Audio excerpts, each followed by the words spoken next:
Hi everybody, Andrew Ainsworth Golf Academy here. As always, thanks for tuning in. Please don't forget to subscribe to my channel if you haven't done so already. So, got one here for you which you might find interest. As you may or may not know, I'm a Ping fitting centre here at the Andrew Ainsworth Golf Academy. I do lots of fittings for Ping.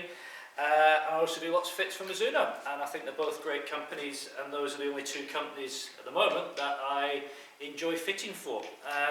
Not saying there aren't other great companies out there, I'm sure there are, but those are the two companies I work with. So what I thought I'd do is I'd have a little look back at the G series, and what I've got here is I've got a G20, a G25 and a G30. Okay, so those are the three clubs we've got in question.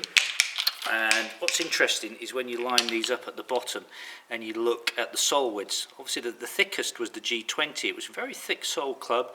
G25 and G30, actually when you put them down, they look very, very similar. And when you put them down to look at in front, again, they look very, very similar. And I think, you know, Ping weren't trying to pull any wool over people's eyes, you know, when they said that G25 is brilliant iron. So, you know, they had their sort of work cut out as it was to try and make G30 better, and they've done some subtle differences which we'll talk about in a minute. So what I thought I'd do is I'd hit 3 shots of each club, try and get some similar numbers in terms of club speeds and launch angles and strikes, which I managed to do. And I've got some numbers here on GC2 which I'd like to share with you. Before I do that, let's just talk a little bit about is there any changes between the specs of the clubs. Well, G20 and G25 are absolutely identical. These are all 7 irons that I'm testing. The loft of the 7 iron G20, 32 degrees. Loft of the G25, 32 degrees. And the length's 36.75 on both G20 and G25. Okay. When we move to G30, the loft's gone from 32 to 30.5. So we are 1.5 degrees stronger, okay, on G30 from G25 and G20, and a quarter of an inch longer. Now again, Ping haven't made any secret about this. You know, they've been quite open about it and said, look, we've strengthened the lofts up a little bit in the mid to long irons, because they want to try and keep up with some of these boys out there who are doing exactly the same. You know, TaylorMade, Callaway, lots of other companies are doing the same. They're making clubs a little bit longer, and they're gently squeezing the lofts to make us feel like we're hitting the ball a bit further. Anyway, let's not get into that debate. So what I've done is I've got some data here on the screen, okay, which I'd like you to have a little look at, which makes quite interesting reading actually. So starting with the G20 at the top, you can see I've managed to get the club speeds pretty tight actually, not much difference in the club speeds. And if you look at the data from the G20, if we look at launch angle, we've got 18 on the G20, on the G25 I've got 18.9. and on the G30 I've got 16.6. So what's accounting for that drop in launch angle there is the change in loft. Spin rates, I've got these are total spin rates. I've got 6.2 on the G20, I've got 6.293 on the G25, and then I drop down to 5.8. Again, that's the change in loft, slightly less loft, producing less spin. Peak height, 28, 29, 26. Carry distances are interesting. The carry distance, remember these are 7 irons. Carry on G20 was 153, carry on G25 was 154, and then I average 157 with G30. I did hit one in testing, which I absolutely pured, and I think I carried it something like 163. So G30 is going to be a bit longer because the lofts are a little bit stronger.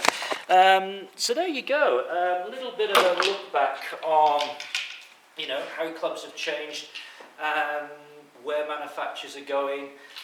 I did have these all set up as similar as I could. I've got stiff shafts in all of them. 2 of them are red spots, 1 was black spot, but they're all pretty similar, and I did get 3 swings of each, which all felt very similar. Bottom line here is, personally, I think the G20 was not one of Ping's finest designs. What I didn't like about G20 was the very, very broad sole.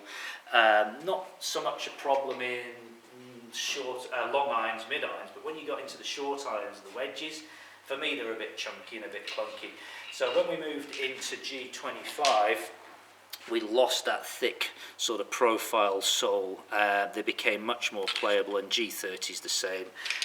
In the wedges, you know, the leading edges become a little bit sharper, they're chamfered off a little bit more. I mean, I'd be scared to death trying to hit a G20 lob wedge off a bare lie. I'd just thin it for England. No chance. So, you know, G20 performs well. I'd say it's let down in the short irons a little bit. G25 and G30, both brilliant clubs. You know, if you had G25, would you change to G30? Well, probably not in a big hurry, but you know, that's for you to decide, not for me to say. But G30, if you're thinking about buying the latest Ping G30 iron, it's a very, very good club. Get it fitted, go to your fitting centre, get the length of the shaft sorted, get the lie of the club. I'm sure you guys know how lie works. It's just the angle that the club is going to sit at, and obviously you want the angle to be the correct lie for you. The fitter will take you through all that. Shaft flexes, Ping keep it nice and simple. The latest shaft is the CFS distance in steel. Comes in soft, regular and stiff. They also have graphite options, and Ping stock shafts are very, very good. Don't be misled to think that Ping aren't using great shafts, because they are in stock shafts. So there we go, little look at Ping.